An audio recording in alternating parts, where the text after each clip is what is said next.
Right, so yeah, I'm just a general wargamer. I love making terrain and playing all sorts of games. And the stuff we've got here, I've been making for about the past 10 years overall, just adding more and more to it. And the whole game actually started because I'd got this terrain collection. So we've got a continuous game that goes all the way from the docks, all the way through the city up to the end there. And trying to find something to actually use the entire thing was a bit of a struggle. We looked at commercial systems. We wanted to run something at a show.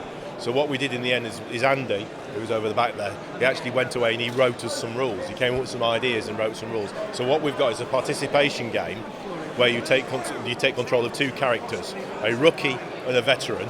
It's a fairly classic sort of concept in films, TV, books, whatever, that you've got your guy and your guy who helps them out. And they travel around and they're going around and you're collecting bounties on various monsters around the table. So we've got loads of different types of characters that you can control, loads of different monsters, and a game that you can drop in at any time, play for a bit, for as long as you want, and then decide you've had enough, or you end up dead, or you've got so much money that you don't know what to do with it. And it's just a lot of fun. So we've had people all day just dropping in and playing the game. So it's been pretty positive. I mean, everybody's coming along and they love the terrain. The first thing you're seeing is all the terrain. You say, oh my goodness, there's so much going on here. And then I start opening buildings up and showing them that actually there's stuff inside the buildings as well for people to look at. And then the players, all I'm seeing, because I'm the terrain guy, not the rules guy, but I can see that there's a lot of playing going on back there. That people are getting. Some of our guys have had a lot of sleepless nights getting things ready for this show, and it's starting to the tiredness is starting to tell. But they're going well, and we're getting a lot of interest. So yeah, it's doing really well.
This was one of my dad's favourite scenarios to play, doing the Battle of Borodino. He's always wanted to do a large-scale version of it. And unfortunately, he's not with us anymore. He passed away last May. And these are all of his figures that he's managed to do and all his terrain before he passed away. So unfortunately, he couldn't be here to do it today. But we're having it here in his memory, basically. I've obviously grown up around it because my dad's always done it when I was younger. But I've never really done the hobby side of it. But I've played like in games and things like that, and I've always loved doing that side of it, getting involved and playing. And I like being down in my dad's sheds, me and him. We end up having arguments with each other, thrashing it out for all the battles and stuff like that. But no matter what, at the end of the day, we've had like a wicked day of fun with each other down in the shed, like going through all sorts of like World War II games, like Napoleonics, Ancients, all sorts of stuff. It's just great. To say, we've had a lot of people come around. It's been big interest, and like everyone's been like to look. A load of people taking pictures of the terrain, all the figures and everything like that. And I think personally, it's a very nice table that we've set out today. It looks lovely, I think. And being biased, obviously, but I mean, my dad put his life and soul into painting this, and he makes a lot of effort, and you can see that reflected in the actual quality of everything. Every little detail he's ever done to it all.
I'm Tim Baker. I'm the owner of NG Castings, and we produce the resin physical components for the Talata game, which is the one behind me.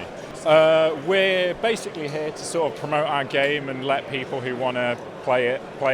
We've got some rules that we're giving out for free, and yeah, we're just going to see who comes along and see who's interested in the game, and maybe so a few people can have a good time playing it. People like free rules, but the people who played it have sort of they've really enjoyed. We've had a couple of people who were playing, same two people playing for a couple of hours just because they wanted to see it through. We sort of said, you don't just play a couple of turns. You're under no obligation to sort of stay and play. And they were like, no, we want to play. It was we're worried about taking up the seats. Luckily, there was sort of they weren't doing too much of that. So the selling point is that it's quite a fast-paced game with there's a lot of customizability of the troops, of the ships. How you load troops onto the ships, it's quite customizable, and you sort of build your loadout. But everything is WYSIWYG, so everything's denoted by the token slots on each ship.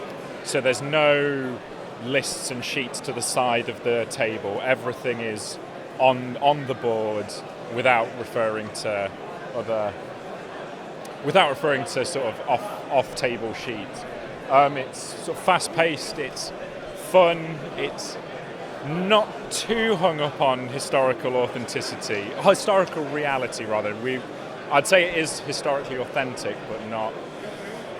Where there's a choice, there's fun is chosen over simulation.